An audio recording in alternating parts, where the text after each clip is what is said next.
Well, today we're talking to Hayley Krischer about her new adult novel, Where Are You, Echo Blue?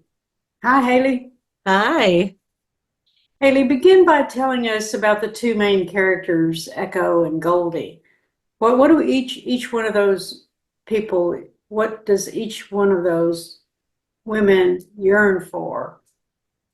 Mm. Well, Where Are You, Echo Blue was about the most famous child star of the 90s who disappears on the eve of the millennium, and the journalist Goldie Klein, who is a, a who's searching for her, but also happens to be an obsessed fan. And so, I would say to start with Echo, um, she is a young star. Both of her parents are very famous. And I think Echo really yearns for a normal life. She goes into acting because she thinks, it'll make her father happy. He's a star whose fame is fading. And she wants his attention. Her mom has a lot of issues, and her dad also has a lot of issues, but she thinks that he's the person that is sort of going to save her. Um, and Goldie, on the other hand, like I said, is a journalist, and she yearns for a lot of things. She really yearns. She's looking to figure out who she is. She's a young journalist. She would like to have a different, she would like to be a better journalist, a more well-known journalist. She really wants to work for the New York Times, but she can't get a job there. So she starts working for this smaller newspaper, but that's also an institution called Manhattan Eye. And so when Echo disappears, Echo is 19. She's gone through a string of a lot of problems, very public problems. When Echo disappears, Goldie thinks that she's going to be the one to find her because Goldie has been really obsessed with Echo since she was a young teenager. And she's sort of convinced in a way that Echo is actually a friend of hers. And we see as Goldie searches for Echo, how that parasocial relationship is really kind of filled with um, just a lot of confusion. Well, where did you get the name Echo? So I had written a short story many years ago, and it was called It Echoes Two at a Time. And so I always thought of that title just all the time because I love the title. And I love that short story as well. But I wanted to come up with um, a name for Echo and for my main character, specifically the actress that was unusual. I wanted her to have sort of this unusual Hollywood name. And so that title just kind of came up, and I thought, well, why don't I give her that name as a title? And It's it really intriguing. It's thank you. intriguing. There are actually two storylines because you tell the story from Goldie's perspective and from Echo's perspective. What made you decide to do the two viewpoints? Well, first I started really writing Echo's storyline that I was really compelled to write a story about a young star who had famous parents and a very troubled family, and I had just started really thinking about that, especially about like someone like Drew Barrymore or Tatum O'Neal, Lindsay Lohan, even Judy Garland, and so that sort of had been sort of simmering for me for a pretty long time. And then when I started writing it, I realized, okay, I want something else to happen here. I didn't want to just do this character study. I needed something to actually happen. And I realized that if I put these two women together, somebody like a sort of cat and mouse chase, I thought that I could really, have something and tell a story that way. Well, I really think you do. It on one level, you can just read it as a missing persons mystery, but on another level, there's a really deep underlying theme to this book, I think. Yeah, there's a couple of them. One is identity for sure. Both women are searching sort of for themselves. Um, and they're really searching for who they are. Goldie is a very troubled person. She really, she really puts all of her energy and herself into being a fan. She's a huge fangirl, and so she's trying to really figure out what it is that she wants. And Echo is sort of doing the same thing. She thinks that becoming an actor is going to solve all of her problems, when in fact it creates so many more problems for her that she doesn't even realize. And I think both women have to sort of go through this on these in these parallel lines to, storylines to sort of figure out how they're going to understand their lives. Right. And did you see the whole story all at once, or did it unfold as you wrote? Well, actually, the first part of the story, well, the echo part of the story is sort of what came out to me first. I had interviewed Tatum O'Neal for the New York Times, and her story had always fascinated me because I was a fan of hers when I was younger. I loved the Bad News Bears and Little Darlings, and of course, her Oscar award-winning performance in Paper Moon. And I wondered to myself, what would it be like to write somebody like this who takes place in the 90s? Because there were so many child actors who were having issues and who have had issues over the years. I was thinking about Lindsay Lohan and Miley Cyrus and Drew Barrymore, and I sort of wanted to play with that, whole idea. But specifically, when I was interviewing Tatum, like I said, I started thinking to myself, how do I, as a journalist, fit into this equation with how the media treats celebrities and how the media treats young stars? Am I adding to this problem? Am I am I part of this, this negative culture, and how we just sort of really focus on stars and I kind of had my own existential crisis about being a celebrity journalist, even though I thought that's what I had wanted for such a long time. Um, and so I think that it kind of all came together after I started writing the Echo story. I started really thinking about Goldie and just interspersing their ideas together. I thought it would be kind of interesting to have this similar timeline. I loved what Taylor Jenkins Reid did with Evelyn Hugo. And I thought it was really beautiful how she let Evelyn tell her side of the story from when she was, growing up to and through her seven husbands, and how her life looked. And I thought that maybe I could sort of do something very similar, show Echo from the time she's 10 years old to getting into movies to the time she disappears when she's 19. And Very, very yeah. smooth. And you portray Hollywood in a very rich way. Um, how much research did you do for the story? I did quite a bit of research. I mean, I love reading biographies about celebrities, and I read Judy Garland's biography, Tatum O'Neal's biography, Drew Barrymore's biography. And I also read a ton about Sue Mengers, who was my inspiration for Hazel Khan, who is Echo's super agent. And Sue Mengers was a huge agent in the 70s, and when Hollywood was just like an enormous boys club, and it's still obviously dominated by men. But Sue Mengers was able to come in and wear these amazing caftan dresses and have her hair incredible and these long nails and big sunglasses, and she was like the biggest agent in Hollywood. So I was just really fascinated by the stories of other people in Hollywood, not just Echo. I was, I thought about her mother and how I wanted to portray her, and that her mother was also a child star, and that there was a lot of generational trauma in this, The and so agent, you make the agent so real that I actually looked her up to see if she was real. oh, that's so funny. Well, you can look up Sue Mengers. There's a quite Yeah, a bit yes, about her.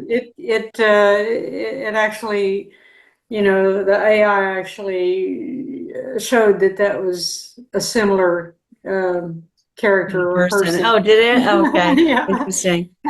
How long did it take you to write the tale, and how many edits did you have to go through? So I would say my process is that I first start brainstorming with my agent. Her name is Emily Sylvan Kim of Prospect Agency, and I'm really lucky to have Emily in my life as a creative partner, as well as I guess a business partner. Though I really think of her more as a creative partner, because I have to sort of talk to her about everything first before I do anything. And she's just wonderful with ideas and I could just be so vulnerable and anxious and nervous with her, and really just be myself. And so we started really talking about this, an idea about this for months, for quite a long time, just about the child star part. And then I talking to my sister-in-law, who also happens to be one of my best friends, and she is the one who really encouraged me after months and months of talking about this, that this was a book I had to write. So I think for a couple of years, I had this idea in my head about writing about a child star. And then I started actually writing the book. And because I had written two YA books before that. I didn't have a book deal for an adult book. And when you don't have a book deal, you have to write the entire book if you haven't Right. worked with a publisher before. And I hadn't worked with an adult publisher before. So I was taking a big chance to do this, to take up my time, but it was so important to me to write this story, and sometimes it's just necessary to write the entire book before anybody gets their hands on it and tells you what you should or should not be doing, and reconfiguring things. And so whether this book was going to get published or not, it was something I had to write. So I would say it took me about 10 months probably to write the book, which doesn't feel like a long time, but I was just so consumed by it and just, writing diligently every single day. And it was actually a great process for me. I don't always love writing, even though I have to write. I'm compelled to write. I can't do anything else but write. But this was a really enjoyable process. Um, And and so did so you edit? so yeah, Yeah, and once my agent sold the book to an editor, to Dutton, then I started working probably for about 8 months with an editor, going back and forth, probably about maybe 6 or 7 edits on this book. Some wow. big, some smaller, so not all like enormous rewrites. Otherwise, I don't know if I would be able to do it. You're an award-winning journalist, and your work has appeared in the New York Times and the Times Magazine, the Atlantic, Elle, and so many others. What challenges have you faced in moving from journalistic writing to novel writing? Um, I think one of the things is going into a whole new world. Publishing is just a very different world, and you have to make all new friends and contacts. And writing for the New York Times, in a way, it opens doors very quickly, because when you call people and say, "Hi, I'm writing this article for the New York Times," they say, "Oh, great. I would love to talk to you." And publishing is very different. There's so many incredible writers out there, and it's just such a competitive field. Um, and so I've really learned to make friends with different kinds of people and lots of different authors, and so it's been a beautiful thing. But it's definitely a very new experience. I don't New know if that experience. answers your question, but. You write in very short chapters. What is the reason for that?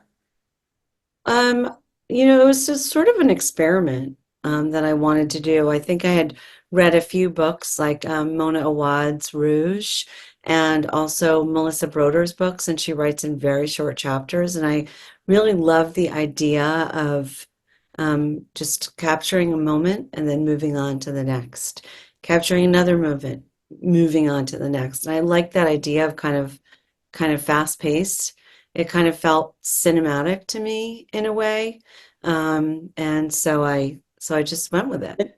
It is very somatic, I believe. In developing your skills, what's been the most valuable training for you? Groups or professors or mentors or friends or Well, I got my MFA from Lesley University, and though that was a great experience, and I really, really learned how to study work and read closely, books, read closely sentences and articles, and really break them down. I don't think that you need to have an MFA by any means to be an author or a writer. Um, but it does definitely give you a leg up in that world. So if you could do that with a group or with friends online or in some way just even yourself underlining and just notating. I found that those tiny little stickers that you can get on Amazon, they're like colored tiny little stickers, and I just stick them in books and I underline things so I could just constantly go back and take a look at a sentence that has stuck out for me. And so that's really been a great lesson. But I also am in a book group, and I love my book group, and we really dissect characters and dissect storylines. So I think it's important to be around other people because writing is so isolating, and yes. and you're by yourself so much, and so the more Yes. you can talk to other people, the better. And has your success in the children's market helped you in finding an agent or an editor? Well, I've had the same agents for the past like over 10 years. She was my agent for my YA books and for adult as well. Um, Hmm. but um, I think but yes, I think it does help because it shows, I wrote these other books. It shows I can deliver a book. It shows I can meet Right. deadlines. So just like those practical kind of things. And it also shows that these are the kinds of characters I really like to write about. I like to write dark characters who are going through a lot of stuff. So I hope my editors, as adult editors, saw that's where I was coming from, and those are the kinds of people I want to write about and the stories I want to write. So, Okay. Is the process of pitching your story to a publisher difficult for you, like writing the synopsis? oh, yes, the dreaded The synopsis. dreaded, I heard someone the other day call it the evil synopsis. Oh, so Yeah. that is one of the great things. I'm really lucky I have my agent. Like I said, she's such a great creative partner. So for a new adult book that that's starting to bubble into the surfaces, Oh, I came up, really thought of the idea, and then I go to her, and she and I really speak about it like for hours and hours and break a story down. And then I do my best to write it without falling off my chair or wanting to jump out a window.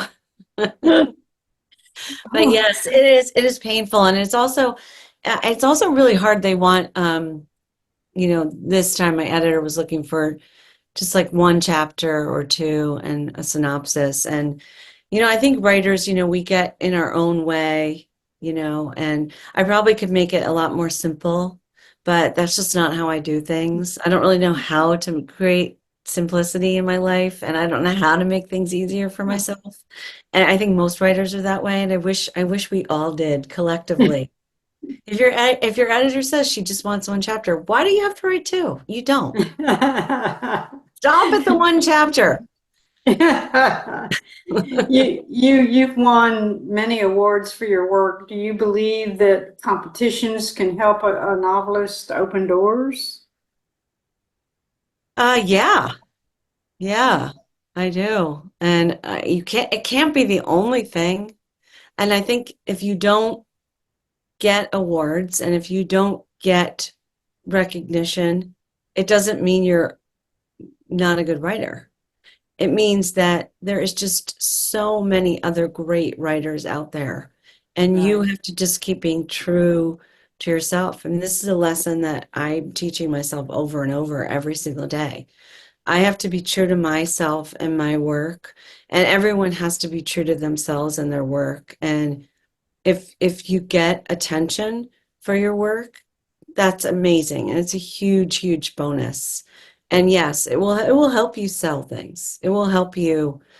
It will for marketing purposes, it will for sure help you.